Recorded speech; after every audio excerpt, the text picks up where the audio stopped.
Welcome to fairy tale. I know guys, मैं इतना late video डालती हूँ उसके लिए मुझे माफ़ कर देना। और मैंने पार्ट 6 में गलती कर दी थी, मैंने सैरी टाउन को फेरी टाउन बोल दिया था, इसके लिए भी मुझे माफ़ कर देना। वो क्या है ना, मैं हर समय फेरी फेरी करती हूँ ना, इस वजह से थोड़ा गलती हो गई थी मुझसे। ओके गाइस, स्टोरी को शुरुआत करते हैं। साइलेंट पेरिस में हॉल में सब शांति से बैठे हुए थे। वो सब जो कुछ भी हुआ अब तक उससे थोड़ा डिस्टर्ब हो चुके थे। उनके मन में कई सारे सवाल चल रहे थे और इन सवालों का जवाब सिर्फ एक पर्सन दे सकता है। सबकी नज़र उस पर्सन पर टिक जाती है। वी तो जैसे कि कुछ हुआ ही नहीं, वो तो आराम से अपने फूड को एंजॉय करके खा रहा था, पर उसे भी पता था सबकी नज़र उसी पर टिकी हुई है। वी अपने मन में ही इन सब का ऐसा रिएक्शन होना तो नॉर्मल बात है। मैं जब येलिंग पर टेस्ट बंद कर आया था तो मेरी पर्सनैलिटी बिल्कुल डिफरेंट थी। मैं हमेशा रूड, अग्रेसिव, डेमोनिक पावर का यूज़ करने वाला, पर अब मैं प्योर मून पावर का यूज़ करता हूँ। इनका तो ऐसा रिएक्शन होना लाजमी है। उनके मन में बहुत से सवाल चल रहे होंगे। वे अपने खाने को ख़त्म करके उनकी तरफ देखता है, उनसे कहता है अब सब लोगों को अपना खाना खा लेना चाहिए, उसके बाद मैं आपके हर सवाल का जवाब दूंगा। उसके पास बैठा हुआ जंगसा उससे कहता है तुम्हें कब से इस तरह का फूड खाना शुरू कर दिया? तुम्हें तो इस तरह का फूड पसंद नहीं था। तुम 3 महीने में काफी बदल चुके हो, ऐसा क्या हुआ? वे बोला तो कुछ नहीं, पर मन में ये सोचता है इसे पता है, फिर भी जानबूझकर मुझे टीज करने के लिए पूछे जा रहा है, इसको तो मैं क्या करूं? लैंसन के भी मन में बहुत से सवाल थे, पर वो खुश भी था। वी की याददाश्त वापस आ गई और उसे उसका पुराना अनोइंग फ्रेंड भी वापस मिल गया। लैंसन वी की तरफ देखे जा रहा था। जब वी की नज़र लैंसन से मिलती है तो वी अपनी नज़र दूसरी तरफ कर देता है। तभी हॉल का दरवाजा खुलता है, वहाँ से जंग याली आती है। वे उनके पास जाकर उन्हें हक कर लेता है। याली की आंखों में आंसू होते हैं। वे उसे देखकर कहता है सीजी, आपको पता है ना मैं आपके आंखों में आंसू नहीं दे सकता, प्लीज रोइए मत। ऐसा कहते हुए वी उनके आंखों से आंसू पोंछता है तो याली दी उसके फेस में किस करते हुए कहती है आइंग, तुम कहाँ थे? हम सब तुम्हारे लिए कितने वरीड हो चुके थे। वी छोटी सी स्माइल करता है और उसे कहता है मुझे माफ़ कर देना दी, आगे से ऐसा नहीं करूँगा। जियांग फेमियान वी के सर पर अपना हाथ रखते हैं, उससे कहते हैं अब तुम कैसे हो? वी उनसे कहता है हाँ मैं अब ठीक हूँ। मैडम यू वी से कुछ नहीं कहती और एक चेयर पर आकर बैठ जाती है। वो एक बार वी की तरफ देखती है, फिर जिबुजन से कहती है क्लैन लीडर आचिंग ने हमें बताया विबुसैन की शादी लैंसन के साथ हो गई है, इस वजह से आप उसे अपने क्लैन में रखना चाहते हैं। हमें इससे कोई दिक्कत नहीं है। तभी जंगसा चिल्लाए पर माँ, तो मैडम यू गुस्से से उसकी तरफ देखती है तो वो चुप हो जाता है। मैडम यू अपनी बात को कंटिन्यू करते हुए कहती है अब तक तो आप लोगों को पता चल गया होगा वी कोई नॉर्मल ह्यूमन नहीं है। जिबुजन इस बात से सहमत थे। उन्होंने जब वी को देखा तब वो समझ गए थे वी तो नॉर्मल ह्यूमन नहीं है, बट वो ये बात जानकर हैरान है कि वी विबुसैन है, द येलिंग प्रिटियाज, इसलिए हम इसे लोगों की नज़र से बचा कर रखते थे, लेकिन ये बाहर निकल आया। ऐसा कहते हुए मैडम यू गुस्से से वी की तरफ देखती है तो वी डर से सहम जाता है। वी को अगर किसी से डर लगता था तो वो मैडम यू थी। मैडम यू वी से कहती है भले ही चीज़ें हमारे हाथ से ना निकली हो, लेकिन तुम बहुत केयरलेस थे। ऐसा नहीं था कि हमने तुम्हें तुम्हारे बारे में कुछ भी ना बताया, तुम्हें सब कुछ पता था, तुम्हें खुद का ध्यान रखना चाहिए था। तब वे उनसे माफ़ी मांगता है और वेंसो को मनी मत सौगाली देता है। उसकी वजह से उसके अपनों को उसके लिए परेशान होना पड़ा। तब जियांग फेमियान कहते हैं तुम्हें इस तरह माफ़ी मांगने की ज़रूरत नहीं है, और अपनी वाइफ की तरफ देख के कहते हैं अभी अभी तो बच्चा हमसे मिला है, गुस्सा क्यों कर रही हो? तब मैडम यू चुप हो जाती है और फिर जिबुजन की तरफ देख के कहते हैं अब जबकि वी की शादी लैंड क्लैन में हो गई है तो आपको वी के पेरेंट्स के बारे में जान लेना चाहिए। असल में वी की मदर मून रैनम की एक फेरी थे और वी के फादर एक डीमन थे। इस वजह से वी मून पावर का यूज़ कर सकता है और डीमन ब्लड लाइन का भी यूज़ करता है। वी अपने पेरेंट्स की जिक्र होने की वजह से उसके सामने सब कुछ ब्लैंक पड़ जाता है। उनसे अपने पेरेंट्स की याद आने लगती है, उसका बताए समय कैसे उसकी माँ उसे छोड़कर चली गई। वी को हमेशा लगता था उसकी मदर उससे नफरत करती, इस वजह से वो उसे छोड़कर चली गई, पर ऐसा नहीं था, जबकि उसे तो जबरदस्ती ले जाया गया था। वी वहीं खड़े हुए अपने ख्यालों में ही घूमता, तभी उसे फील होता है किसी ने उसका हाथ पकड़ा है। वी उसकी तरफ देखता है तो लैंसन काफ़ी वरीड था। लैंसन ये फील कर सकता था वी अपने पेरेंट्स के जिक्र होने से काफ़ी अनकंफर्टेबल फील कर रहा होगा। वी लैंसन की आंखों में अपने लिए खेल देखकर छोटी सी स्माइल करता है तभी वो दोनों एक दूसरे की आंखों में ही खो जाते हैं। तभी जियांग फेमियान कफ करते हैं, उनसे कहते हैं बच्चे हम सब अभी यही हैं। तब उन्हें होश आता है। तब भी लैसन का हाथ छोड़ देता है और उसकी तरफ नहीं देखता। इन दोनों को ऐसे देखकर सभी स्माइल करते हैं, पर जंग सा मुंह बनाता है। इनके बीच ऐसी ही बातें होती है, बहुत सी चीज़ें को डिस्कस किया जाता है।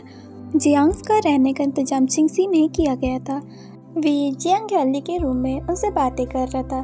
तब वहाँ जंगसा भी आता है। वे उसे देखकर कहता है आ जंग, तुम अपने हाथ में क्या रखे हो, मुझे दिखाओ। तब वो अपने हाथ के पैकेट को छुपाते हुए कहता है तुम जान के क्या करोगे। तब वी उसे छीनते हुए कहता है मुझे दिखाओ तो। वी उसे पैकेट को छीन लेता है, उसे खोल कर देखता है तो उसमें मसालेदार चटपटी खाने की चीज़ें थी। तो वी उसे निकाल कर खाने लगता है। तब आचेंग उसे चिल्लाता है भुक्कड़ कहेंगे, तुम कितना खाओगे, थोड़ी देर पहले ही तो तुमने खाना खाया था। तब वे उसकी बातों को इग्नोर करता है और मुंह बनाता है। तब आचेंग उसके पैकेट को छीनने की कोशिश करता है तो वे वहाँ से भाग जाता है। तब आचेंग उसके पीछे भागता है। वो दोनों टेबल के गोल गोल घूम रहे थे। जियांग गैली उन दोनों को ऐसे देखकर हंसती है। वो दोनों ऐसे ही मस्ती करते हैं थोड़ी देर। आचेंग तो वो फूड उसी के लिए लाया था। वी भी ये बात जानता था। वो दोनों तो बस खेलना चाहते थे। जब वो थक जाते हैं तब जियांग गैली के पास आकर बैठ जाते हैं।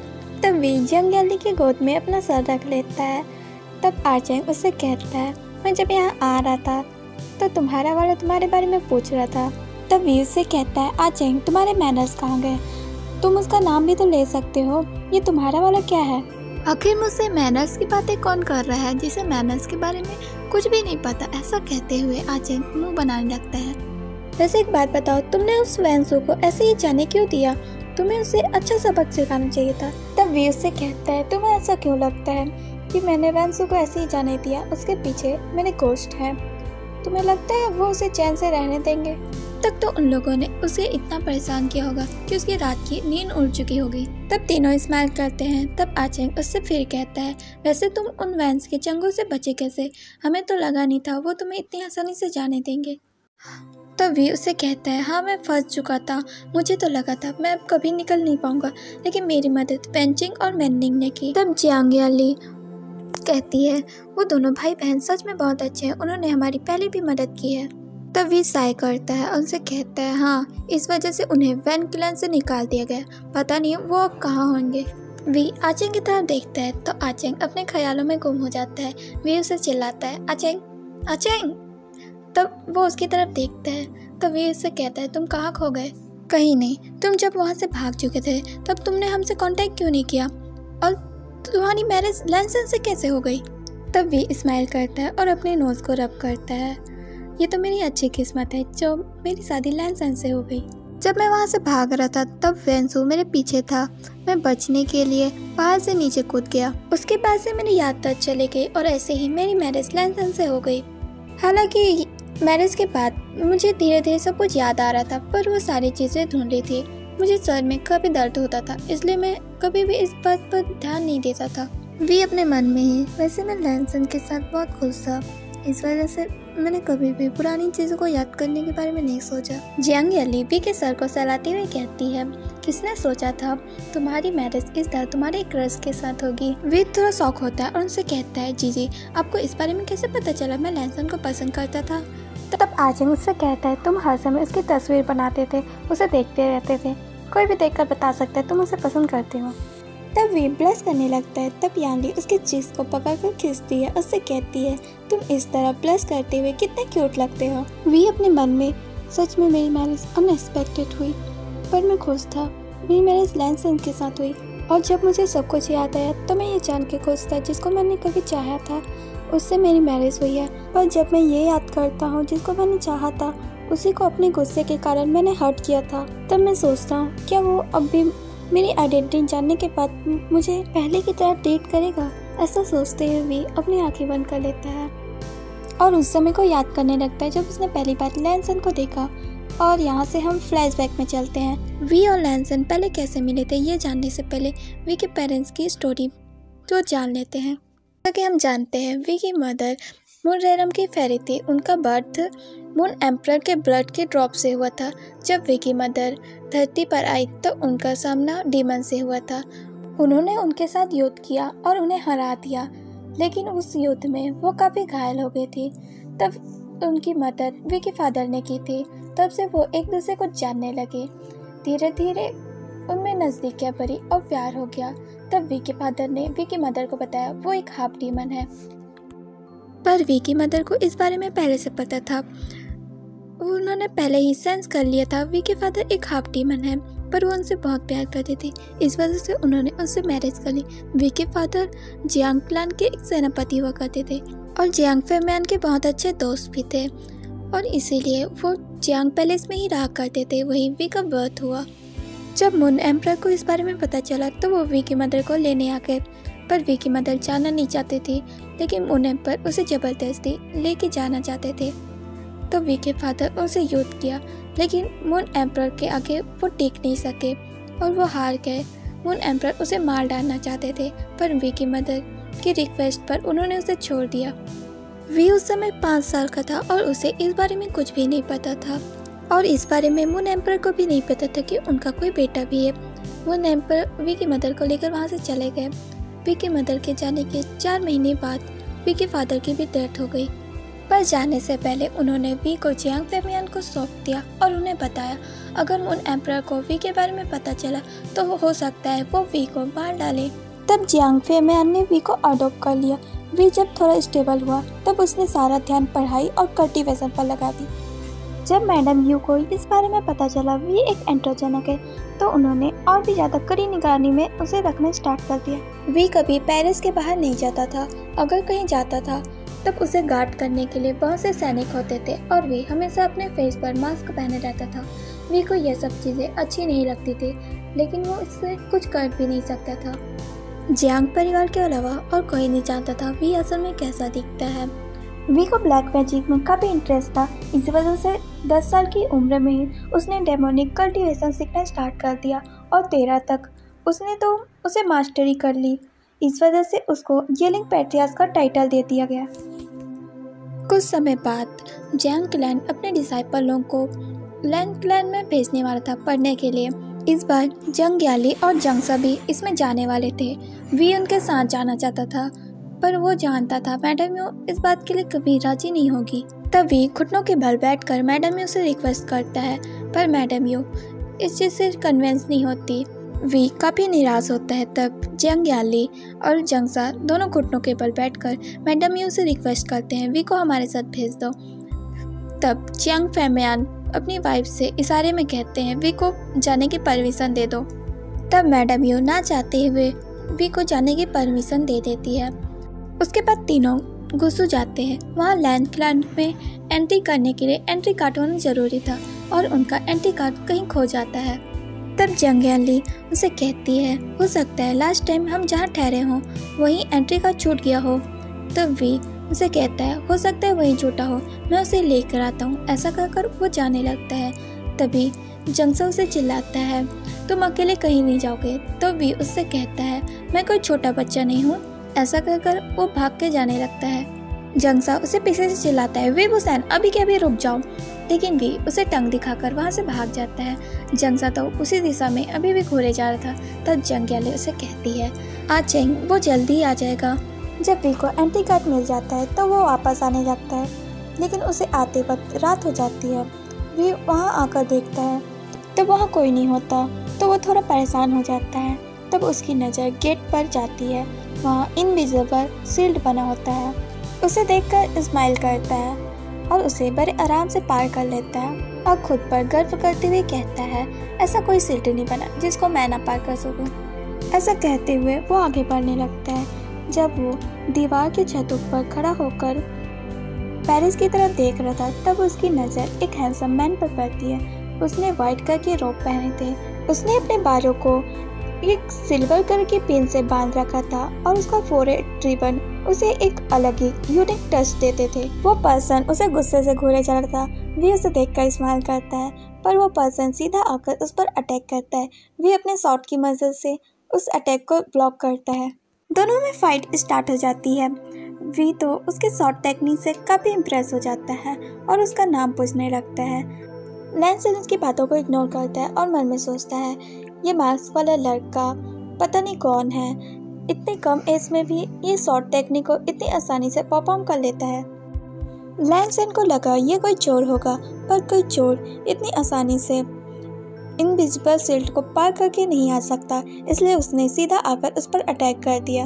वी तो लैनसन की ब्यूटी, उसकी शॉर्ट टेक्निक से इतना इम्प्रेस होता है कि वो ये बात भूल ही जाता है कि वो यहाँ आया किस लिए था। वो तो अपने दोस्तों के बारे में पता लगाने आया था। थोड़ी देर तक फाइट करने के बाद वी खुद को सरेंडर कर देता है। तब लैनसन उसे लेकर जिबुजुन और लैन कुरेन के पास आ जाता है। जब लैनसन वी के बैग को चेक करता है तो उसमें से एंट्री कार्ड निकलता है। तब उन सबको पता चलता है वी जैंग क्लैन से आए हुए डिसाइपल में से एक है। तब वी, जो अब तक घुटनों के बल बैठा हुआ था, वो इशारे में कुछ कहने की कोशिश करने लगता है। तब जिबुजुन लैनसन की तरफ देखते हैं। तब लैनसन वो मंत्र वापस ले लेता है। जैसे ही लैनसन मंत्र वापस लेता है, वी जोर से चिल्लाता है, पहले तुमने मुझ पर अटैक किया, उसके बाद मुझे बांधकर यहाँ ले आए। क्या तुम्हारे क्लैन में ऐसे ही मेहमानों का स्वागत किया जाता है? वी की बात सुनकर लैनसन को थोड़ा गुस्सा आता है और दोबारा ना बोलने वाला मंत्र का प्रयोग वी पर करता है। वी उसे तोड़ने की कोशिश तो करता है, पर उसे ऐसी विद्या आती नहीं थी, तो वो उसे तोड़ नहीं पाता। तब वो अपना पैर पटकता और गुस्से से लैनसन की तरफ देखने लगता है। तब जिबुजुन लैनसन से कहते हैं, वांग जी। तब लैनसन वो मंत्र वापस ले लेता है। तब वी जिबुजुन को ग्रेट करते हुए कहता है, आपका शुक्रिया, मैं बस यहाँ अपने दोस्तों के बारे में पता लगाने आया था, पर मैं इनसे भिड़ गया, इसमें मेरी क्या गलती, उन्होंने पहले अटैक किया। तब जिबुजुन छोटी सी स्माइल करते हैं और वी से कहते हैं, मैं अपने भाई की तरफ से माफ़ी मांगता हूँ, लेकिन अब इस तरह चोरी छुपे यहाँ आए थे तो उसे लगा आप कोई घुसपैठिया हैं, इस वजह से उसने आप पर अटैक कर दिया। मैं इसके लिए माफ़ी मांगता हूँ। अरे नहीं, आपको माफ़ी मांगने की ज़रूरत नहीं है, ऐसा कहते हुए भी लैनसन के एक्सप्रेशन लेस फेस की तरफ देख रहा था। जिबुजुन स्माइल करते हैं और वी से कहते हैं, अब जाकर अपने दोस्तों से मिल सकते हैं, क्या वो सब यही है? ऐसा कहते हुए वी जिबुजुन की तरफ देखता है। तब जिबुजुन हमें सर हिलाते हैं और फिर लैनसन की तरफ देख के कहते हैं, इनके कॉटेज को इन्हें दिखा दो। तब वी लैनसन के साथ वहाँ से चला जाता है। उसके जाने के बाद लैन कुरेन जिबुजुन से कहते हैं, ये लड़का क्लैन लीडर जियांग का अडॉप्टेड सन है ना, जिसके बारे में तुम मुझे बता रहे थे।